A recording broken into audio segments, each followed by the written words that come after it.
Confidence is beautiful. The ability to do anything without having doubts is an excellent trait anyone can possess. But when that confidence turns egotistic, then there may be problems along the way. There are two kinds of people: those stuck with the idea of independent accomplishments, therefore only doing things alone without acknowledging the need for help, and those who leverage the help of friends and loved ones, who can accomplish anything in the world they put their minds to. The movie Lightyear teaches us many great lessons about sacrifice, love, devotion, and others. However, there's a lesson for all who may think that they can and should do it all alone. Buzz Lightyear is a man that fuels our confidence with his heroic and professional accomplishments, but also shows us that we cannot climb the greatest heights alone. We can never underestimate the value of teamwork in the journey of life. Let us see how he found the courage to accept help while in need and embrace the power of teamwork, and how we can also do the same. We did it. Socks, we did it! Congratulations, Buzz. That was utterly terrifying, and I regret having joined you. No. The story begins with a discovery.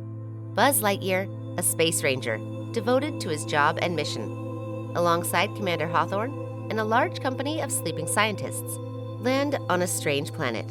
While he and the commander are scouting the new planet to find out about the place, they fall under attack from the creatures that inhabit it. Buzz is the kind of man that knows his job well and does it with great zeal. He also exhibits some form of selfish behavior while also being an overthinker. Buzz seems to be the kind of man that wouldn't want to give you a chance if you don't show you're 100% capable of the job. Buzz's self-sufficient mindset is so strong, he even complains about autopilots and almost anything that is meant to help but doesn't look the part in his mind. How may I assist you? Autopilots. Is there anything I can do, sir? No and no. This is not a simulation. We see this behavior at the film's beginning when he addresses the rookie commander Hawthorne, brought along on the mission. He does not like to take rookies along on missions, even though he is supposed to, because he feels they are incapable and are no help to him. Now, while this may be a result of competency and skill, it also stems from the fact that he doesn't seem to accept help from those he perceives as incapable. As we go on with our lives, we may acquire high-value skills, or make money, and generally do better than most other people in certain aspects of life. But that does not mean that we are above help or that other people's help does not matter. And so, Buzz and Hawthorne combated the creatures and planets, but while they tried to escape on the ship, Buzz did something that would forever alter their lives. Do you need my help? Negative. Are you sure? I'm Buzz Lightyear. I'm always sure. While they tried to escape the foreign planet, Buzz crashed the ship, even when he knew he couldn't make the flight and a crash was imminent. We see this when he gets into the cockpit as he refuses help from Ivan, his autopilot, and the rookie. Arguably, accepting their help might have changed things. But we also understand that there are various factors to consider regarding the crash. Seeing how they had been marooned, the team developed their environment and settled into their new planet. However, they performed several experiments in developing a stable, hyperspeed crystal that would take them back to Earth, until they eventually made one that had a high chance of working. Buzz volunteered to do the hyperspeed test, only to fail and suffer from time dilation, where he aged slower than everyone else due to the fast speed at which he traveled. For Buzz, he believed he could fulfill the mission alone. But as time passed and his best friend, Commander Hawthorne, began to age before his eyes, he realized that he was slowly losing his chance to fix his mistake, and there was no one he could turn to for help. Like Buzz, we find ourselves sometimes in situations we can barely comprehend or work our way out of on our own. And if we made a habit of not seeking a shoulder to cry on or an arm to help, then we would find that we are indeed all alone. This is a terrible place for anyone to be, and Buzz was soon going to find out after he discovered the last message from his best friend, Commander Hawthorne, who had aged and was on the verge of passing on. He constantly went on the hyperspeed tests in outer space, and time dilation continued to keep them years apart. But before Commander Hawthorne passed on, she made arrangements for Buzz's recovery time whenever he returned from his test trip. She gifted him a robot cat who could perform many functions and also keep Buzz company, almost as if she knew he needed all the help he could get. This cat went on to perfect the experiment and eventually made the stable fuel crystal Buzz needed to achieve his hyperspeed trip correctly. And even though Star Commands, under a new commander, wanted to decommission the cat and end the mission, Buzz was not about to give up after discovering the answer he had searched for years. While we already established Buzz to be one who'd only accept competent help as he deemed fit, he found a companion nonetheless in this cat. And with this new hope and fuel crystal, Buzz went on the test trip and succeeded for the first time. He finally reached hyperspeed and was ready to take everyone home as he had promised. But his arrival on the planet revealed something else that wasn't part of the plan. Upon arriving on the planet, Buzz discovers that the base is unresponsive, even though they are present on the planet.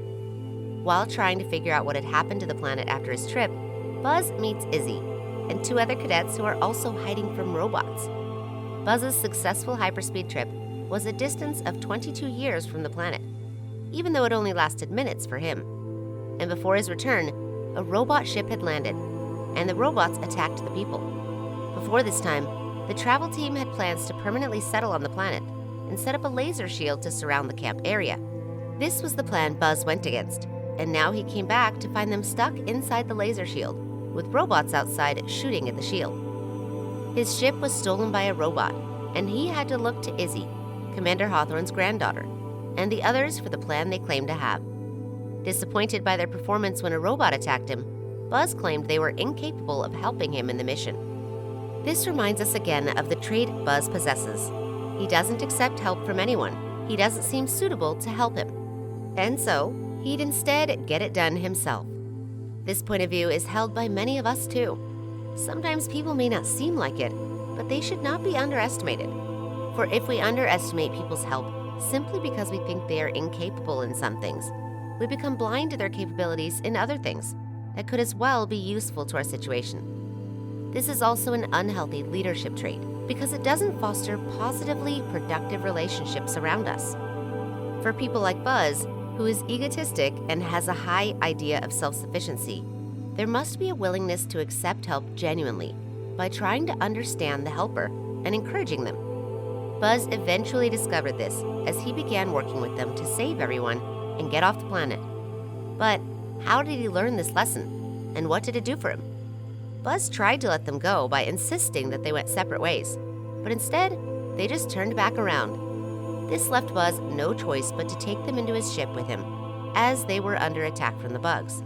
Shortly after, Buzz encountered an incident where one of the cadets almost accidentally hurt Socks, his robot cat. Socks survived, but the cadet felt terrible about himself. At first, after being empathetic, Buzz told his story about how his best friend, Commander Hawthorne, believed in him at a time when he didn't believe in himself. Grandma saw something in me. So I started looking for it too. It was like a period of self-realization and vulnerability for everyone, as Buzz also had certain realizations about his ideas and choices. Not long after this epiphanic moment, they tried to leave the location, but he was still unwilling to accept their help because he didn't want to put them in danger.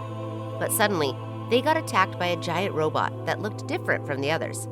He fought them and kidnapped Buzz alongside the fuel crystal. Buzz discovered on getting to the robot ship that the robot was controlled by a future version of him, about 50 years from that time. This older version of him had plans to take the crystal and travel back in the past to prevent things from happening the way they did, while also presenting themselves as the heroes. Buzz refused this offer, even though it seemed to be precisely what he had wanted all this while. Now, Buzz had realized that he was never truly alone and was determined to protect and cherish the life that people had lived on the planet, even though they were marooned. He refused to just abandon his team. And so, the older Zurg tried to destroy Buzz, but something remarkable happened. Buzz called out for help for the first time. He finally recognized the power of teamwork, to the point where he even asked Ivan, his autopilot, for help. He finally found the courage to reach out, and at the end of it all, Buzz finally got the recognition he deserved and a chance to make things right by accepting his team and working with them. Barack Obama, a former president of the United States, once said, "Don't be afraid to ask questions. Don't be afraid to ask for help when you need it." I do that every day. Asking for help isn't a sign of weakness. It's a sign of strength. It shows you have the courage to admit when you don't know something and to learn something new. Like Buzz Lightyear, we learn that accepting help and embracing teamwork without underestimating those offering it is the best way to get out of tricky situations. Without their help, Buzz wouldn't have made it that far. And even though they weren't professionals like him, they were confident in their strengths and used them to their total capacity. Accepting help and embracing teamwork is one thing that can change the world for the better. As often as possible, we should open our minds to working with others, irrespective of their status or level. And while there exist boundaries, the ability to be genuinely interested in other people will help your capacity for teamwork. Just like when Buzz shared his personal story to help the cadet feel better about himself. It is similar to the golden rule of giving what you get. Embracing help brings out this trait in us and allows for an improved society. If this video was fascinating to watch, consider sharing your thoughts with us and others in the comments section below. Also, if you want to change your habit of not asking for or accepting help, you can consider some simple steps to set you on the right path, such as constantly reminding yourself that you can't do it alone, and people are good and safe to work with.